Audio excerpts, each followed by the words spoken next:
நண்பர்களே, நம்ம இந்த வீடியோவில் பார்க்க போகிறது வந்து பார்த்திங்கன்னா காருக்கான காம்பனண்ட் ஸ்பீக்கர்ஸில் லோ பட்ஜெட் ஸ்பீக்கர்ஸ் ஆல்ரெடி ஒரு 3-4 பிராண்டு பார்த்துட்டோம்.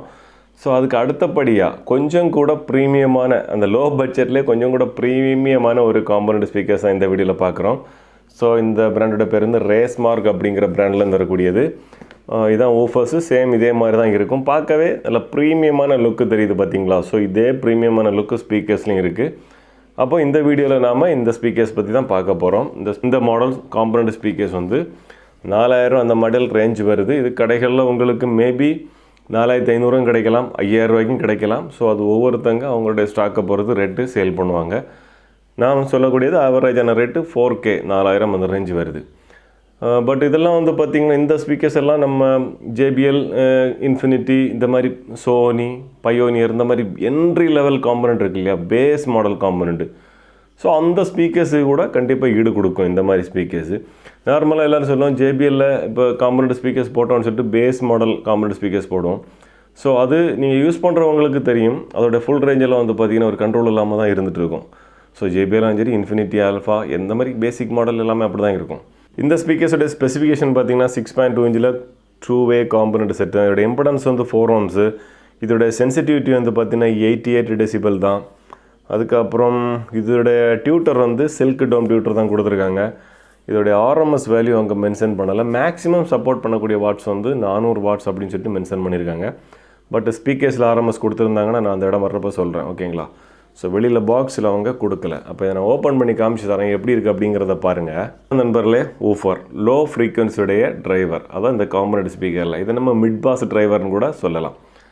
இந்த ஸ்பீக்கர்ஸை ஃப்ரண்ட் லுக்கு பார்த்தோன்னே உங்களுக்கு எல்லாருக்கும் தெரியும், ஃபுல்லி பிளாக்கில் பர்ஃபெக்டாக இருக்குது.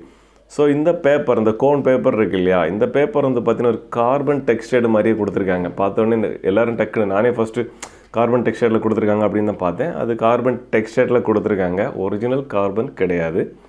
Carbon textured paper. Original carbon ஃபைபரில் வரக்கூடியது வந்து பார்த்திங்கன்னா 70,000 ரூபாய்க்கு மேலே இருக்குது ஸ்பீக்கர்ஸோட ரேட்டு. பட் அதெல்லாம் இப்போ இல்லை, நம்ம போக போக அதெல்லாம் ஸ்டெப் பை ஸ்டெப்பாக போகலாம். இப்போதைக்கு என்ட்ரி லெவல்லேருந்தே போவோம். ஸோ இது பார்க்குறதுக்கு டக்குன்னு பார்க்குறப்ப எல்லாருமே கார்பன் ஸ்பீக்கர்ஸ் அப்படின்னு தான் சொல்லுவாங்க. ஸோ அந்த மாதிரி நல்லா ஃபினிஷிங் கொடுத்துருக்காங்க. சென்டரில் கொடுத்துருக்கூடிய கேப்பு கூட அவங்க ஃபுல்லி பிளாக்கில் கொடுக்கும். பிளாக்கில் பொதுவாகவே ஒரு பொருள் நல்லா அட்ராக்டிவாக தான் இருக்கும். ஸோ அது பிளாக்கு கூட ரெட்டு சேர்ந்துச்சுன்னா இன்னும் ஸ்போர்ட்டிவாக இருக்கும். ஸோ இது ஃபுல் பிளாக்கில் கொடுத்துருக்காங்க, நல்லா இருக்குது பார்க்குறதுக்கு. அப்படியே சைடு வைஸும் பார்த்திங்கன்னா ஒரு டெக்ஸ்டைடு ஃபினிஷில் கொடுத்துருக்காங்க. மேக்னெட் வந்து பார்த்திங்கன்னா பெரிய அளவு சீல் எல்லாம் பண்ண ஸ்டிக்கர் மட்டும் ஒட்டி அந்த மாதிரி அவங்க பெரிய செலவு இல்லாமல் அதை முடிச்சிருக்காங்க. இதுக்கு பேக்கில் இதோட RMS வேல்யூ கொடுத்துருக்காங்களான்னு கேட்டால் பேக்லேயும் வந்து RMS வேல்யூ அங்கே மென்ஷன் பண்ணலை. மேக்ஸிமம் பீக் வேல்யூ தான் கொடுத்துருக்காங்க, 400 வாட்ஸ், ஓகேங்களா. ஸோ இதோடைய RMS வேல்யூ தெரியலை. ஓகே, மற்றபடி இதுதான் ஊஃபர். இது நாம் செக் பண்ணி பார்த்துக்கலாம், ஓகேங்களா. அடுத்து பார்த்திங்கன்னா இதுதான் இதோடைய cross over unit. Cross over unit அத்தியாவசியம் நல்ல வெயிட்டாகவும் இருக்குது, பார்க்குறதுக்கும் நல்ல லுக்கில் கொடுத்துருக்காங்க. ஸோ உள்ளே வந்து பார்த்திங்கன்னா கழட்டி பார்த்திங்கன்னா உள்ளே கொஞ்சம் குவாலிட்டியான மெட்டீரியல்ஸ் தான் வச்சுருக்காங்க, ஓகேங்களா. இந்த பட்ஜெட்டில் இந்த மாதிரி கிராஸ் ஓவர் கொடுக்குறதெல்லாம் பெரிய விஷயந்தான். இதுக்கு முன்னாடி நம்ம பார்த்த ஒரு சில பிராண்டுகளில் உள்ள கிராஸ் ஓவர்ஸை விட இது கொஞ்சம் வெயிட்டாகவும் குவாலிட்டியாகவும் இருக்குது. உள்ள மெட்டீரியல்ஸும் வச்சுருக்காங்க, ஓகேங்களா. சில காம்பனண்ட் ஸ்பீக்கர்ஸில் இதே மாதிரி 2 மெட்டீரியல் தான் கொடுத்துருப்பாங்க. ஸோ இது என்ன அப்படிங்கிறது இந்த வீடியோவில் வேண்டாம், அது வேணால் இன்னொரு வீடியோவாக நம்ம பான் பண்ணிக்கலாம். அப்போது இதுதான் இதில் யூஸ் பண்ணிக்கக்கூடிய கிராஸ் ஓவர் நெட்வொர்க் போர்டு, ஓகேங்களா. நல்ல வெயிட்டாகவும் இருக்குது, நல்ல குவாலிட்டியாகவும் கொடுத்துருக்காங்க. ஸோ ஆக்சுவலி ப்ராடக்ட்டுகள் அப்படிங்கிறது இந்த மாதிரி தான் வரணும். கொஞ்சம் யூனிக்காக இருக்கணும், நல்ல குவாலிட்டி இருக்கணும், ஒரு டிஃப்ரெண்ட் இருக்கணும். ஒரு ப்ராடக்ட்லேருந்து இன்னொரு ப்ராடக்ட்டுக்கு வந்து டிஃப்ரெண்ட் இருக்கணும். ஸோ அப்படிலாம் வர்றப்போ தான் அதில் ஒரு என்ன சொல்கிறது, மார்க்கெட்டில் நிற்கிறதுக்கான ஒரு நல்ல ஒரு சிச்சுவேஷன் அமையும். அதுக்கப்புறம் வந்து பார்த்திங்கன்னா டியூட்டர் வந்து சில்க் டோம் டியூட்டர் கொடுத்துருக்காங்க. சில்க் டோம் டியூட்டர்னு அதுக்கு முன்னாடி எனக்கு ஒரு கமெண்ட் பண்ணியிருந்தாங்க ஒரு அண்ணா, நார்மல் டியூட்டருக்கு சில்க் டோம் டியூட்டருக்குலாம் டிஃப்ரெண்ட்டு. ஸோ அதை நான் இன்னொரு வீடியோவாக பண்ணுறேன், இந்த வீடியோவில் இன்னொரு வீடியோவாக பண்ணுறேன் டைம் இருக்கிறப்ப. அப்போது இதில் வந்து பார்த்திங்கன்னா இப்போ கொடுத்துருக்கிறது வந்து சில்க் டோம் டியூட்டர் வந்து கொடுத்துருக்காங்க. அத்தியாவசியம் சில்க் டோம் டியூட்டர்ஸ் உங்களுக்கு தெரியும், பெரிய பெரிய பிராண்டட் ஸ்பீக்கர்ஸ் எல்லாமே சில்க் டோம்லாம் கொடுக்குறாங்க. காரணம் என்னென்னா அதோடைய சென்சிட்டிவிட்டி வந்து பார்த்திங்கன்னா ரொம்பவே கரெக்டாக இருக்கும்.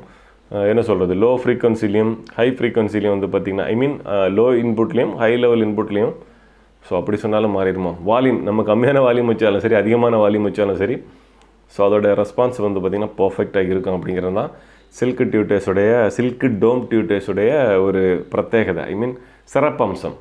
அப்போது இதில் கொடுத்துருக்கக்கூடிய டியூட்டர் வந்து நல்லா இருக்குது, எனக்கு பர்சனலி பிடிச்சிருக்கு இந்த டியூட்ரு.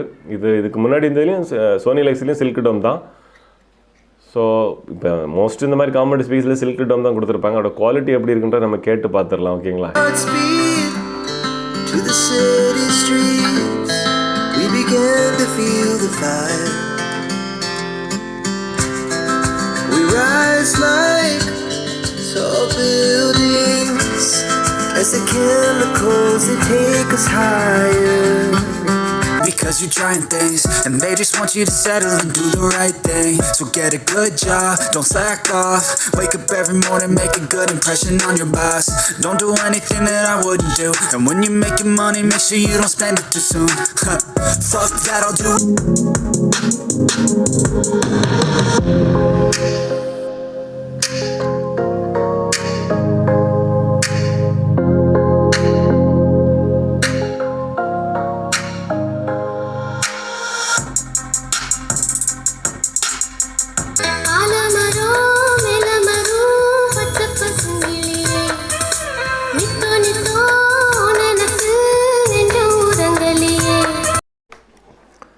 நண்பர்களே, இதோட குவாலிட்டி நீங்கள் கேட்டிருப்பீங்க. நான் கிராஸ் ஓவரில் கனெக்ட் பண்ணி தான் நான் உங்களுக்கு காமிச்சு தந்தேன் இப்போதைக்கு. ஸோ நான் முன்னாடியெல்லாம் தனித்தனியாக காமிச்சிட்டு கிராஸ் ஓவர் கனெக்ட் பண்ணி இப்போ நான் டேரெக்டாகவே காமிச்சு தந்தேன். காரணம் என்னென்னா, இந்த ரேஸ் மார்க் அப்படிங்கிற பிராண்ட்லேருந்து வரக்கூடிய ஸ்பீக்கர்ஸில் நான் ஆல்ரெடி சாங் கேட்டிருக்கேன். ஒரு ஸ்விஃப்ட் காரில் ஒரு அண்ணா மாட்டிட்டு வந்துருந்தார். ஸோ அன்றைக்கி நான் அதோட ப்ரைஸ் இது பார்த்து கொஞ்ச நாள் தான் ஆச்சு, ஒரு 1 or 2 month பேக்கில் தான் நான் ஒரு கம்ப்ளைண்ட்டுக்காக அந்த காரில், ஒரு விங் நாய்ஸுக்காக அந்த கார் நான் செக் பண்ணேன். அந்த டைமில் அதில் வந்து இந்த ஸ்பீக்கர்ஸ் தான் போட்டிருந்தாங்க. ஓகேங்களா?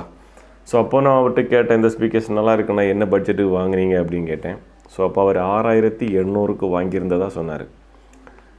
ஸோ ஒரு கடையில் நான் அந்த ஏரியா எதுவுமே நான் குறிப்பிட விரும்பலை. ஸோ கார் ஒரு ஸ்விஃப்ட் கார், அவ்வளோமே போதும். ஸோ அந்த ஸ்பீக்கர்ஸு இது இப்போது நான் சொல்லியிருந்தது நமக்கு வரக்கூடிய ப்ரைஸ் 4000 ரேஞ்சில் தான் நான் இந்த ஸ்பீக்கர்ஸ் வாங்கியிருக்கேன். இது நான் வாங்கி நான் வீடியோ போடுறது. இதே ஸ்பீக்கர்ஸ் தான், சேம் ஸ்பீக்கர்ஸை என்ன பட்ஜெட்லலாம் வச்சு விற்கிறாங்க அப்படிங்கிறதுக்கான ஒரு ஒரு ஒரு மாடல் தான் நான் அதை சொல்கிறேன். ஓகேங்களா? உங்களுக்கு பட்ஜெட்டு 4000 ரூபா காம்பனண்ட் ஸ்பீக்கர்ஸுக்கு நான் செலவு பண்ணுறேன் அப்படின்னா நீங்கள் கண்ணை மூடிட்டு வாங்கலாம். அப்படி ஒரு குவாலிட்டி. அதை திரும்ப நான் சொல்லக்கூடிய விஷயந்தான், இந்த ஸ்பீக்கர்ஸை கொண்டு போய் ஃபோக்கல் கூடயோ இல்லை போல்காடியோ கூடயோ இல்லை ஹீலிக்ஸு கூடயோ இல்லை மற்ற ஸ்டெக்கு கூடயோ எல்லாம் கம்பேர் பண்ணக்கூடாது. பட் லோ பட்ஜெட்டில் 4000 ரூபா பட்ஜெட்டுக்கு நாங்கள் ஸ்பீக்கர் பார்க்குறேன், 5000 ரூபா பட்ஜெட் கூட இல்லை அப்படிங்கிறவங்க தாராளமாக வாங்கலாம். அந்த 4000 ரூபாயும் 5000 ரூபா, 4000, 5000 ரூபா அந்த ரேஞ்சுக்குள்ள குவாலிட்டி வந்து உங்களுக்கு பெஸ்ட்டாக இருக்குது. ஸோ இது ரேட் வந்து சில கடைகள் 5000 ரூபாய்க்கும் கிடைக்கலாம். ஸோ எனக்கும் நிறைய பீஸ் கிடைக்கல, ஒரு பீஸ் தான் நான் கிடச்சி, ரொம்ப நாளாக தேடின ஒரு ப்ராடக்ட் இது, ஒரு பீஸ் தான் கிடச்சிருக்கு. ஸோ அது எனக்கு கிடைச்ச ப்ரைஸ் வந்து 4000 ரூபாய்க்கு கிடச்சிருக்கு. ஓகேங்களா? அப்போது நல்ல குவாலிட்டி இருக்குது. 4000 ரூபா நான் கொடுத்ததுக்கான ஒர்த்தான குவாலிட்டி இருக்குது.